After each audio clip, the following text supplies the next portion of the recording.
Okay, so for my video, I have to talk about the reasons why attention, memory, and information processing is important in teenagers, school-age children, toddlers, and infants. So starting with attention, it's important as it helps children build confidence, internalize messages, and believe that they can achieve dreams and goals. One way that attention is done with infants is playing games that involve hands, as it's showing the children how we physically interact with other people. Playing like hide and go seek, or not hide and go seek, but like peekaboo is a really good game. With toddlers, enlisting help during cleanup or allowing children to learn where things go during night time helps with that cognitive advancement. It's showing them that there are things that need to be done at a certain time and point in their schedule. School age is using different modes of teaching, such as visual, getting up and doing things, having a sequence or having a routine, allowing school age children to, we've noticed that a lot of the school age children tend to pay attention better when there are different modes of teaching. So if you hand them something that is written out, like a task that you need them to do, or if you tell them and then also have an audio of what you need them to do. Teenagers' attention is them forming their own thoughts. We notice a lot with teenagers that their attention, especially now, is on technology. So showing interest in technological advances, showing interest in their social life in and off, or on and off technology or off social media, is a very strong start to having students' attention. Now, for memory, with infants, with memory, it's fundamental capacity that plays a vital role in social, emotional, cognitive functioning. It forms the basis of who we are as it guides our thoughts and decisions. So for infants, again, having consistency and routines from the moment you bring them home is good. Having that constant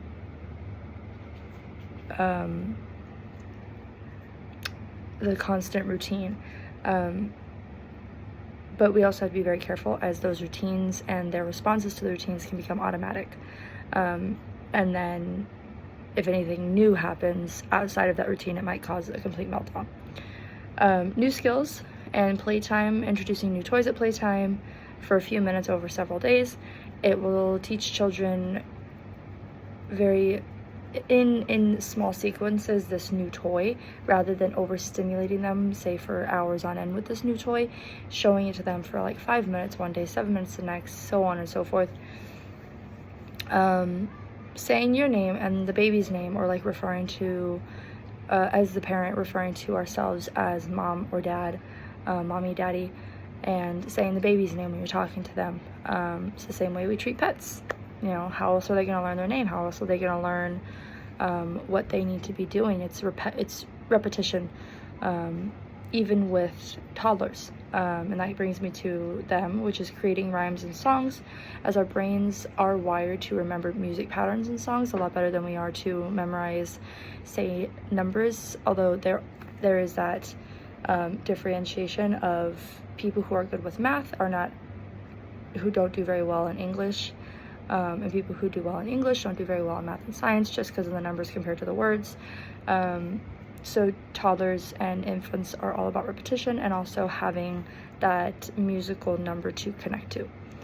With school-age children, creating mind maps, various ideas and how they relate to each other, as it helps them engage with the material and develop a deeper understanding.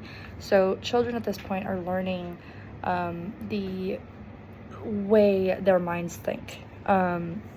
They are learning to connect different things together. They're learning to connect tons of different thoughts. They are starting to think for themselves, making decisions for themselves, knowing what's right and what's wrong, and quickly creating this independence. Now, for teenagers, one good thing for memory is to overlearn material, and doing several error-free tries is good for repetition. When I was a teenager, being taught something consistently or being taught it over and over again did help me learn better.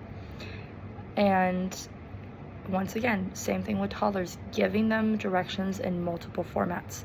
Students benefit from multiple formats. I benefited from visual and being written, also examples.